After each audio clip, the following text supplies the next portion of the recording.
இப்ப என்னடா உனக்கு பணம் தானே வேணும்? புடிடா. இங்க பார், நீ நினைச்ச மாதிரி இதுல 5 லட்சம் இல்ல 1 லட்சம் இருக்கு. குடிச்சு சீரழிஞ்சு போகாதடா, பணத்தை பாழாக்காதடா. ஒரு பைசாவோட மதிப்பு அதை உழைச்சு சம்பாதிக்கிறவனுக்கு மட்டும் தான்டா தெரியும். உன் பொண்டாட்டி என் குடும்பத்துக்காக செஞ்சத சேவையா நினைக்கிறா, வேலைன்ட்டு நீ நினைக்கிற. நீ என்ன வேணும்னாலும் நினைச்சிட்டு போடா. ஆனா உன் ஆத்திரம் தெளியணுங்கிறதுக்காக தான் என்னால முடிஞ்சதை செய்யற. இங்க பார், இந்த பணத்தை செட்டில்மெண்டா நினைச்சு கொடுக்கல, உன்னோட ஆத்திரம் தணியறதுக்காக நான் கொடுக்கிற காசா நினைச்சுக்க. நீ ஒரு தொழில ஆரம்பி, ஒரு பெட்டி கடை போடுறா, நான் வச்சு தரேன். நீ தொழில் நடத்துறதுக்கு என்ன உதவி வேணும்னாலும் அதை நான் செய்யறேன். காலம் பூரா வேணும்னாலும் உன்னை வச்சு காப்பாத்துறதுக்கு நான் ரெடியா இருக்கேன். இப்போவாவது நான் என்ன சொல்ல வரேன்னு புரியுதா உனக்கு? உன் கையில காசு கொடுத்தா அது அழிஞ்சிரும்டா, நீ குடிச்சே நாசம் பண்ணிடுவ. அதனால தான்டா அன்னைக்கு அப்படி சொன்னேன். இந்த பணத்தை வச்சு நீ ஒரு தொழில ஆரம்பிச்சனா மேற்கொண்டு அதை வளர்க்கறதுக்கு என்ன செய்யணுமோ அதை நான் செஞ்சு தரேன். இதுதான் உனக்கு நான் செய்யக்கூடியது. நான் சொல்றது உனக்கு புரிஞ்சுதா? ஐயா, உங்களுக்கு ரொம்ப பெரிய மனசியா.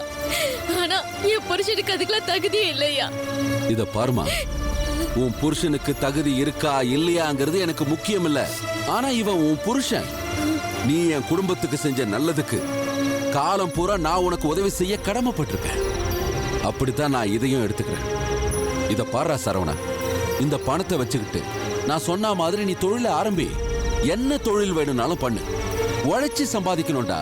அந்த காசு தான் ஒட்டும், அந்த காசு தான் ருசிக்கும். என்ன நான் சொல்றது புரியுதா? சும்மா பொண்டாட்டி அடிச்சு உதச்சி அவ மூலமா சம்பாதிச்சு சாப்பிட்டு காலத்தை ஓட்டிடலாம் நினைக்காத. குடிக்கிறத முதல்ல நிறுத்துறா. அது உன்னையும் அழிக்கும், உன் குடும்பத்தையும் அழிக்கும். இத பாருடா, உனக்கு வயசு இருக்கு, வாழ்க்கை இருக்கு. தங்கம் போல ஒரு பொண்டாட்டி இருக்காடா. கூடிய சீக்கிரம் நல்லபடியா இன்னொரு புள்ளைய பெத்துக்கிட்டு குடும்பம் நடத்துற வழிய பாடுறா. இந்த பணத்தை வச்சுக்கோ, நல்லா இரு. தொழில ஆரம்பிச்சனா எனக்கு போன் பண்ணி விஷயத்த சொல்றா. உனக்கு என்ன பிரச்சனைனாலும் என்கிட்ட சொல்லு, நான் உனக்கு உதவி செய்யறேன். புரியுதா? நல்லபடியா வாழ்க்கைய வாழ ஆரம்பிடா. நான் வரமா.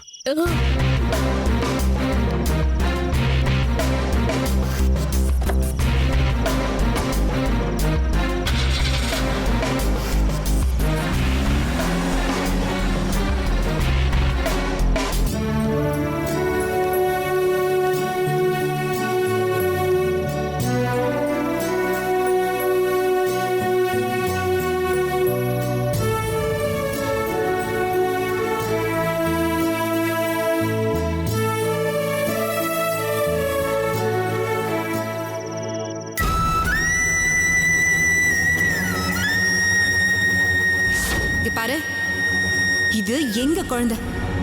நாங்க இத முறைப்படி தத்தெடுத்திருக்கோம். நாங்க தான் வளர்க்க போறோம். எங்க வீட்டுல தான் இது வளர போகுது. இது உன் குழந்தை இல்ல.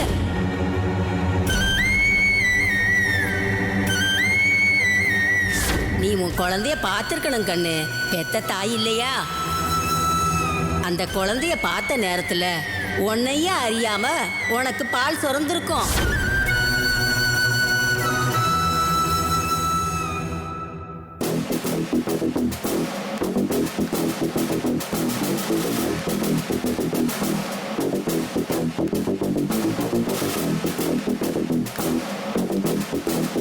ஏய், தூக்கம் வரல? போய் தூங்கு போ. மேடம் மேடம் மேடம் மேடம் ஒரு நிமிஷம் வாங்க மேடம், ப்ளீஸ் மேடம். என்ன மேடம், எனக்கு ஒரு ஹெல்ப் பண்ணுங்க மேடம், ப்ளீஸ் மேடம். ஏன், என்னாச்சு உனக்கு? தூக்கம் வரலையா? ரொம்ப அர்ஜென்ட்டான ஹெல்ப் மேடம். என்ன வேணும் சொல்லு. மேடம், எனக்கு எங்க அண்ணனை உடனடியா பார்க்கணும். ப்ளீஸ், எப்படியாவது அவருக்கு இன்ஃபர்மேஷனை பாஸ் பண்ணி வர வைங்க மேடம். நாளைக்கு வந்து என்ன பார்க்க சொல்லுங்களேன் ப்ளீஸ். மேடம், உங்களை கெஞ்சி கேக்குறேன் ப்ளீஸ் மேடம். முடியாதுன்னு சொல்லிடாதீங்க மேடம். ரொம்ப தலை போற அவசரம். எப்படியாவது என் அண்ணனை நாளைக்கு நான் பார்த்தாகணும். எப்படியாவது வர சொல்லுங்க மேடம், ப்ளீஸ் மேடம். உனக்கு வேற வேலையே இல்லையா? வாரத்துக்கு ஒரு வாட்டி உங்க அண்ணன் வராரு. உங்க அண்ணன் வராத அன்னைக்கெல்லாம் உங்க அண்ணி வராங்க. யாராவது ஒருத்தர் வந்துகிட்டு தானே இருக்காங்க. இப்ப கூட திங்கக்கிழமை உங்க அண்ணன் வந்தாருல்ல, 2 நாள் தானே ஆகுது சுப்பு. மறுபடியும் என்ன? மேடம் ப்ளீஸ் என்ன எதுவும் கேட்காதீங்க. என் அண்ணனை நான் உடனடியா பார்த்தாகணும். ஒரு முக்கியமான விஷயம் பேசி ஆகணும் மேடம். ப்ளீஸ் தயவு செஞ்சு ஹெல்ப் பண்ணுங்க மேடம். மேடம் ப்ளீஸ் மேடம், அவருக்கு ஃபோன் பண்ணுங்க மேடம். நீங்க மனசு வச்சு அதை செய்ய முடியும் மேடம். எனக்காக ஒரு தடவை இந்த ஹெல்ப் பண்ணுங்க மேடம், ப்ளீஸ் மேடம். இதே வேலையா போச்சு. எப்ப பார்த்தாலும் அண்ணனை பார்க்கணும் அண்ணிய பார்க்கணும்னு. ச்சே. மேடம் மேடம் ப்ளீஸ் மேடம், இந்த ஒரு வாட்டி ஹெல்ப் பண்ணுங்க மேடம், ப்ளீஸ் மேடம், தயவு செஞ்சு மேடம், ப்ளீஸ் மேடம். சரி நீ போய் படுத்துங்க, நான் காலையில வர சொல்றேன் போ.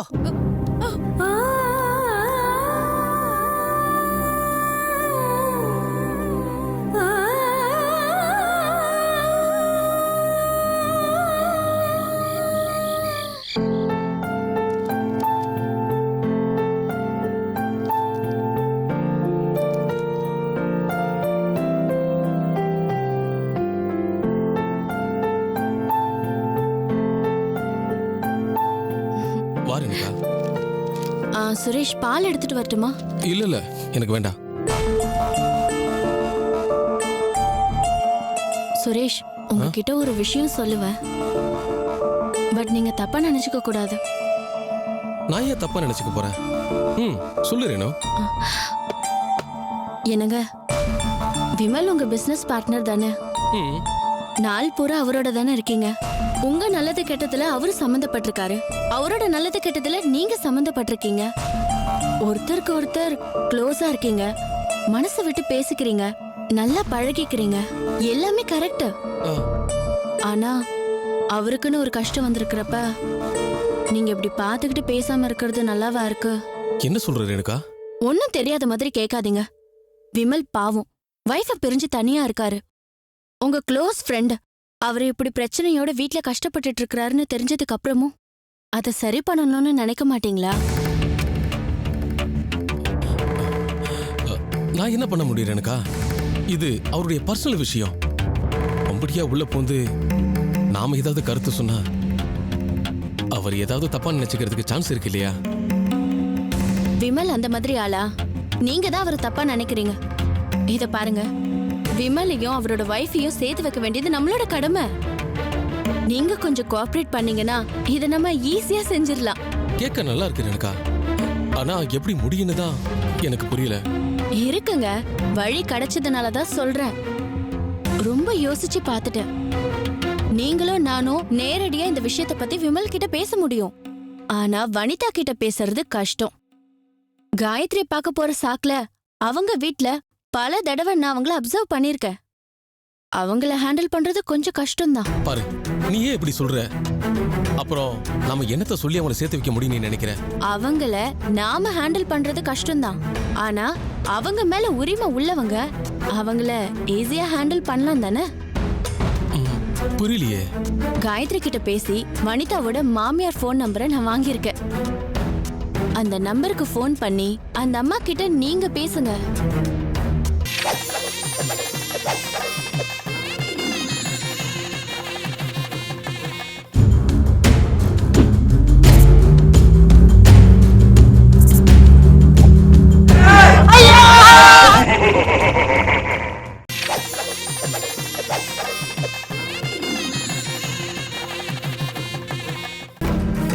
அவங்கள ஊர்ல இருந்து எப்படியாவது கிளம்பி வர சொல்லுங்க. புள்ள இங்க தனியா வீடு எடுத்து புதுசா ஒரு பிசினஸ் ஆரம்பிச்சு ரன் பண்ணிட்டு இருக்கிற இந்த சமயத்துல நீங்க பக்கத்துல இல்லாம ஊர்ல உட்காந்துக்கிட்டு என்ன பண்ணிட்டு இருக்கீங்கன்னு உரிமையோட கேளுங்க. உங்களுக்காக உங்க புள்ள ஏங்கிட்டு இருக்காரு, இங்க வந்து இருங்கம்மான்னு சொல்லுங்க. மிச்சத்தை அவங்களே பாத்துப்பாங்க. நான் சொல்றது உங்களுக்கு புரியுதா? புரியாம இல்ல ரேணுகா. அப்புறம் அவங்க ஏதாவது தப்பா நினைச்சுக்கிட்டு இதெல்லாம் எதுக்குங்கிற மாதிரி விமல்கிட்ட கேட்டா? அப்படிலாம் எதுவும் ஆகாது. ஆக்சுவலா புள்ள கூட இருக்கணும்னு தான் எல்லா தாயுமே விரும்புவாங்க. இவரு வனிதாவுக்காக தான் தனி குடுத்தனமே வந்தாரு. சொல்ல போனா அவங்க அம்மாவை இன்னும் இங்க கூட்டிட்டு வராம இருக்கிறதுக்கு வனிதா ஒருவேளை காரணமா இருக்கலாம் இல்லையா? இந்த மாதிரி சூழ்நிலையில தான் நாம ஸ்டெப் எடுக்கணும். விமலோட அம்மா இங்க வந்தாங்கன்னா கண்டிப்பா சும்மா இருக்க மாட்டாங்க. நேரா வனிதாவோட பேரண்ட்ஸ் கிட்ட பேசுவாங்க, வனிதா கிட்டயும் பேசுவாங்க. ஏதாவது பண்ணி சமாதானப்படுத்தி 2 பேரையும் சேர்த்து வச்சிருவாங்க. உங்களாலேயும் என்னாலையும் முடியாதது ஒரு தாயால நிச்சயமா முடியுங்க. எனக்கு அந்த நம்பிக்கை இருக்கு. ப்ளீஸ் தயவு செஞ்சு யோசிக்காம நீங்க விமலோட அம்மாவுக்கு ஃபோன் பண்ணீங்கன்னா நல்லா இருக்கும். அப்படிங்கிறியா? சரி, நம்பர் வாங்கி கொடு, நான் வேணா பேசி நம்பர்ல நான் வாங்கிட்டேங்க, என்கிட்ட இருக்கு. இந்தாங்க.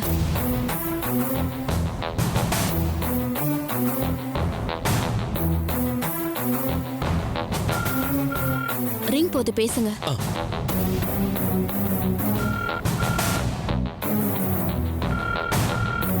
அம்மா, நான் விமலோட பிசினஸ் பார்ட்னருமா. நான் இங்க சென்னையில தான்மா இருக்கேன். இங்க உங்க பையன் தனி குடுத்தனமா இருக்காரு. ஒய்ஃப் வர பிரிஞ்சு போயிட்டாங்கம்மா. இந்த விஷயம் உங்களுக்கு தெரியுமா தெரியாதுன்னு எனக்கு தெரியல. இந்த விஷயமா என் ஒய்ஃப் ரேணுகா தான் உங்ககிட்ட பேச சொன்னா. அதாம்மா நான் உங்களுக்கு ஃபோன் பண்ணேன்.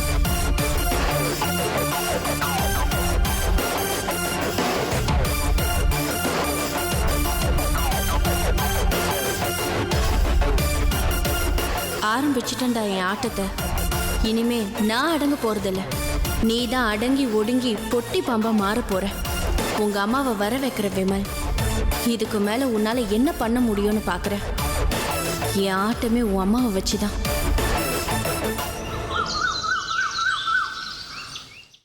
காயத்ரி, காயத்ரி. அம்மா, எப்படிம்மா இருக்கீங்க? நான் நல்லா இருக்கேம்மா, நீ எப்படி இருக்க? நானும் நல்லா இருக்கேம்மா. எப்படிக்கா இருக்க? நான் நல்லா இருக்கேன். இப்பதான் வழி தெரிஞ்சதா வீட்டுக்கு வரதுக்கு? நேரமே இல்லக்கா. சரி வாங்க உட்காருங்க. சூர்யா, அம்மா அப்பா எப்படிமா இருக்காரு? நல்லா இருக்காருமா. அவர் கொஞ்சம் வேலையா இருக்காரு, அதனால வர முடியல. அதான் நாங்க மட்டும் வந்தோம். அடடே, வாங்க சம்மதிமா, வாங்க. நல்லா நாங்க இருக்கீங்களா? நீங்க எப்படி இருக்கீங்க? நான் நல்லா இருக்கேன். வீட்ல எல்லாரும் சௌக்கியம் தானே? எல்லாரும் ஐயோ சௌக்கியம். உட்காருங்க. உட்காருமா. உட்காருமா. உட்காரு. சரி, நான் உங்களுக்கு காஃபி போட்டு கொண்டு வரேன். ம். அம்மா அடிக்கடி வீட்டுக்கு வாம்மா. எவ்வளவு நாள் கழிச்சு வர பாரு. சம்மதிமா, அவகிட்ட பேசுங்க.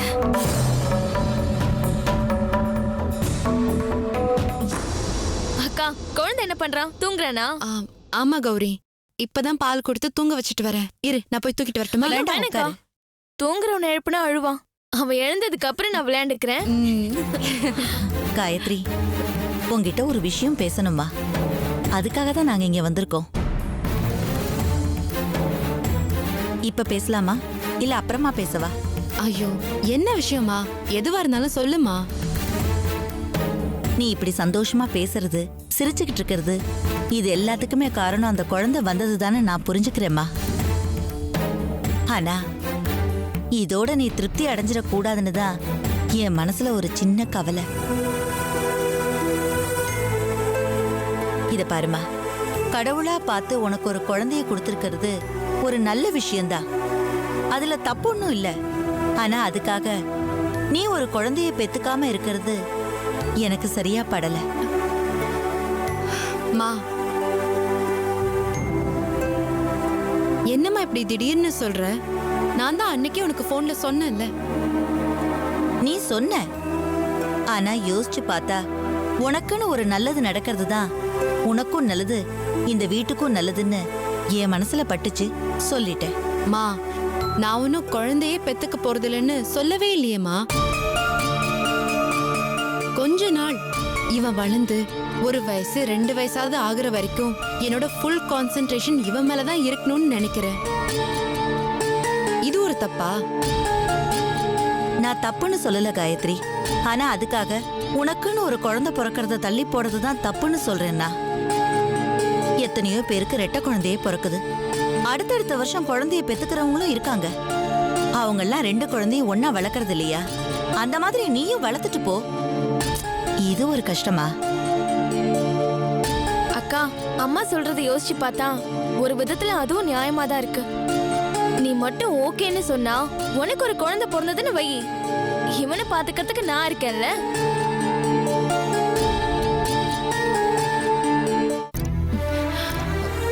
அம்மா, நான் தனியா முடிவு பண்ணவே இல்லை. நானும் சூர்யாவும் உட்கார்ந்து பேசிதான் நாங்க ஒரு முடிவு பண்ணியிருக்கோம். இந்த குழந்தைய நல்லபடியா வளர்த்து இதை ஆளாக்க வேண்டிய பொறுப்பு ரொம்ப பெருசுமா. எனக்கு குழந்தை பொறுக்கிறது இப்ப நடந்திருக்க வேண்டிய விஷயம்னா அந்த குழந்தை கரு கலைஞ்சு போயிருக்க வாய்ப்பே இல்லையேம்மா. ஆண்டவன் ஏதோ ஒரு கணக்கு போட்டுதான் என் வயித்துல வளர்ந்த குழந்தைய இல்லாம பண்ணிட்டான்.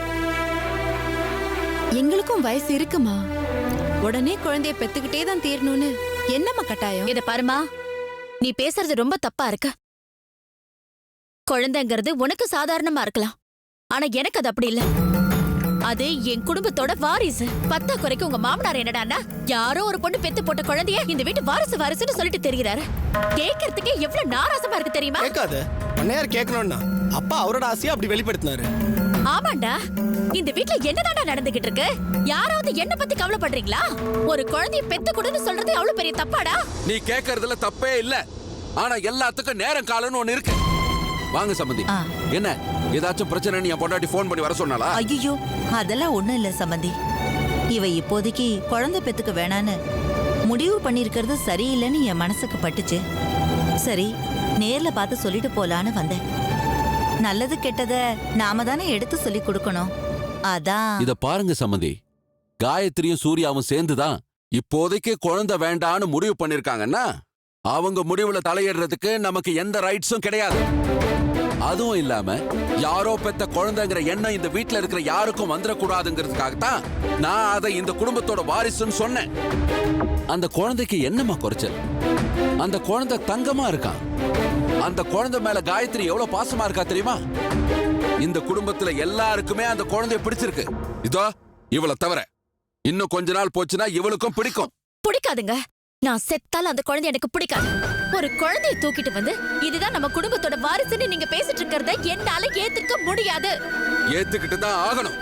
இது என்னோட ஆர்டர். என்னால முடியாதுங்க. நீங்க என்ன சொன்னாலும் என் மனசு மாறாது. இதே இவளுக்கு இனிமே குழந்தைய பொறுக்காதுன்னு டாக்டர் சொன்னாங்கன்னா நீங்க சொல்றது நான் ஏத்துக்கிட்டு இருந்திருப்பேன். அந்த மாதிரி எதுவும் இல்லல்ல. ஐயோ அத்தை, அந்த மாதிரிலாம் ஒண்ணும் இல்ல அத்தை. ஒரு 2 வருஷம் ஆகட்டும் தான் சொல்ல வந்தேன். எதுக்கு 2 வருஷம் நான் பொறுத்துக்கிட்டு இருக்கணும்? எனக்கு என்ன தலையெழுத்தா? ஒரு சின்ன விருப்பம் எனக்கு இந்த மாதிரி தோணுதுன்னு சொன்னா அதை நிறைவேற்ற முடியலனா அப்புறம் நீங்களாம் எதுக்கு? ஐயோ, கோவப்படாதீங்க. இவகிட்ட பேசி நான் சரி பண்றேன். நீங்க அமைதியா இருங்க.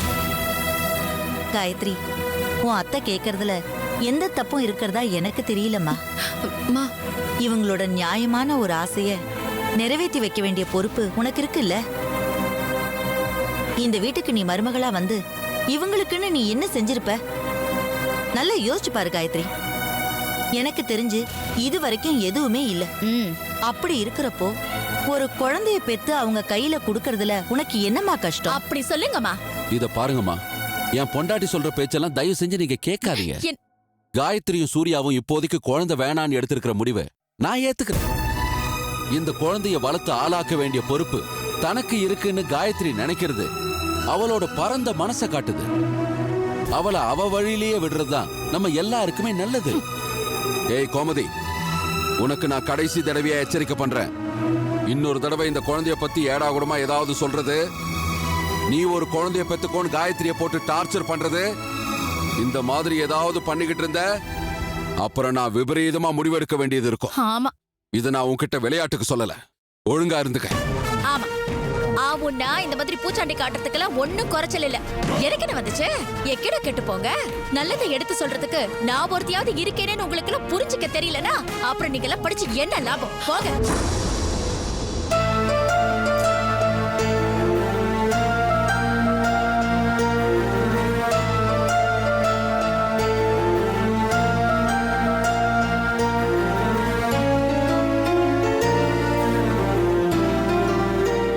எவ்வளோ பெத்த குழந்தைய எடுத்துட்டு வந்து இவ வளப்பா, நான் பாட்டியா இருந்து அதை பார்த்துக்கணுமா? இதெல்லாம் தேவையா எனக்கு? இந்த குழந்தை இருக்கிற வரைக்கும் தானே இந்த ஆட்டம்லாம். தூக்கி யாருக்காவது கொடுத்துடுறேன், அப்ப தெரியும். அப்ப தன்னால இவ பெத்துதானே தீருவா.